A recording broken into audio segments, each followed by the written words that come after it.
Bu iki görüntüye dikkatli bakın. İkisinde de İbrahim Tatlıses ve ona yönelik saldırının faili olduğu gerekçesiyle gözaltına alınan Abdullah Uçmak var. Ama kayıtlardan birinde Savaş, diğerinde Barış'ın görüntüsü gizli. Yani iyi dostlar. Onun için barıştık, dost olduk. İnşallah dostluğumuz da ömür boyu sürecektir.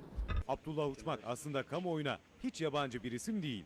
Tatlıses'le arasındaki düşmanlık yıllar öncesine dayanıyor. Yani bir anlamda Tatlıses'e pazartesi günü düzenlenen kanlı saldırı aslında Uçmak'ın 13 yıldır içinde büyüttüğü bir kin. Önce cezayı Allah verir, sonra da cezayı çekerler yani.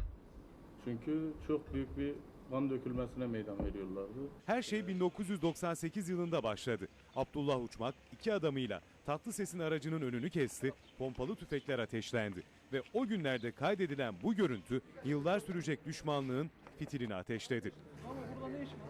Bütün insanların barıştan yana olması lazım. Barış kadar güzel bir şey yoktur. İbrahim Tatlıses saldırının ardından Uçmak'ı affetti, barış yemeği yedi.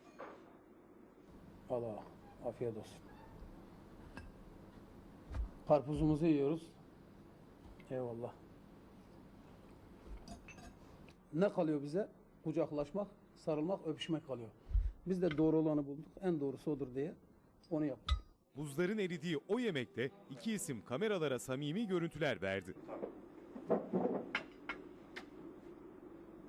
Şimdi onlar benim arabama ateş ettiler. Şimdi ben mantıklı davranmasaydım, ben de gidip şimdi onların mı evini bulup bombalayacaktım, ateşleyecektim. Ne kadar kötü bir şey ya. Ama barış uzun sürmedi. İkilinin arası 1999'da başka bir saldırıyla yine bozuldu. Bugün de söyledim. Bundan büyük bilet var mı? Abdullah Uçmak, Etiler'de organizatör Hasan Bora'nın bürosuna yapılan silahlı saldırı sırasında yaralandı.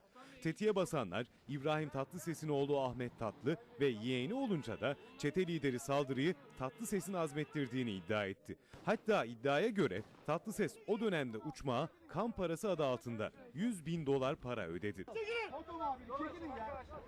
Ama para sorunları bitirmedi, daha da büyüttü. Abdullah Uçmak iddiaya göre Tatlıses'ten aldığı parayı tek başına harcadığı gerekçesiyle kendi adamları tarafından vuruldu. Ama o yeni saldırının da faili olarak Tatlıses'i işaret etti. Savaş baltaları bir kez daha gömüldüğü yerden çıktı. İbrahim Bey'in gönderdiği haberler bize ulaşmadı. Ulaşmayınca biz de mecburen kin gütmek zorunda kaldık. Uçmak öfkeliydi. 2002'de İbrahim Tatlıses'in otomobilinin önünü bir daha kesti. Bu kez haraç istedi. Tatlıses şikayetçi olunca da demir parmaklıkların ardına gönderildi. Ama cezaevi yolunda İbrahim Tatlıses'e ölüm tehditleri savurdu.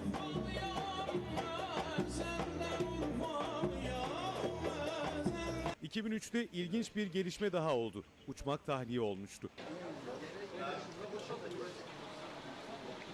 Polis İstanbul Gazi Osman Paşa'da Tatlıses'e yönelik saldırı olacağı ihbarını değerlendirdi. Bir otomobilde 3 kişiyi yakaladı. Zanlılar saldırı emrini Uçmak'ın verdiğini söyledi.